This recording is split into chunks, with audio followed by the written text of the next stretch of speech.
अहिल्यानगर शहरातील श्री ऋषभ संभव जैन श्वेतांबर संघाने जिल्हा पोलीस अधीक्षक सोमनाथ घारगे यांना निवेदन देत शिवसेना शहर प्रमुख किरण काळे आणि मनोज गुंदेचा यांच्यावर कारवाई करण्यात यावी अशी मागणी केली आहे। श्री ऋषभ संभव जैन श्वेतांबर संघाच्या कापड बाजार अहिल्यानगर येथील मालकीच्या स्टेशन रोड मधील हुंडेकरी चाळ या नावाने ओळखल्या जाणाऱ्या जागेत मंदिराबाबत दिलेल्या खोट्या तक्रारीची चौकशी होऊन अध्यक्ष आणि ट्रस्टी यांची बदनामी केल्याप्रकरणी शिवसेना शहर प्रमुख किरण काळे आणि मनोज गुंदेचा यांच्यावर कायदेशीर कारवाई करावी अशी मागणी जिल्हा पोलीस अधीक्षक सोमनाथ घारगे यांच्याकडे निवेदनाद्वारे करण्यात आली।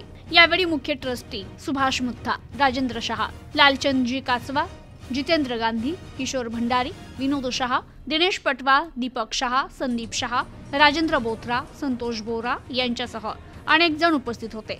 पुढे बोलताना निवेदनात म्हटलंय की श्री ऋषभ संभव जैन श्वेतांबर संघाची स्टेशन रोड येथे हुंडेकरी चाळ या नावाने ओळखली जाणारी जागा ट्रस्टच्या मालकीची आहे।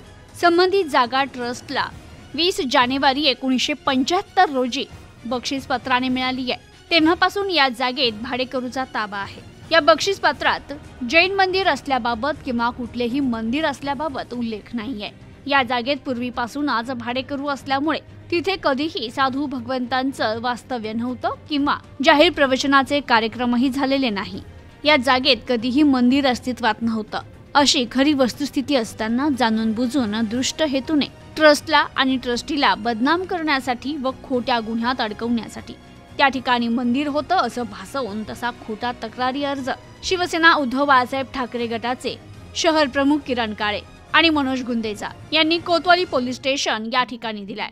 तर याची सखोल चौकशी होऊन अर्जदाराविरुद्ध खोटा व दिशाभूल करणारा तक्रारी अर्ज दिल्याबद्दल त्यांच्या विरुद्ध कायदेशीर कार्यवाही करावी। संबंधित जागा आम्ही कोणासही साठेखत किंवा खरेदी खताने दिलेली नसून ती आजही संस्थेच्याच मालकीची आहे असं निवेदनात म्हटलंय। प्रतिनिधी अनिकेत गवळी, न्यूज टुडे 24, अहिल्यानगर।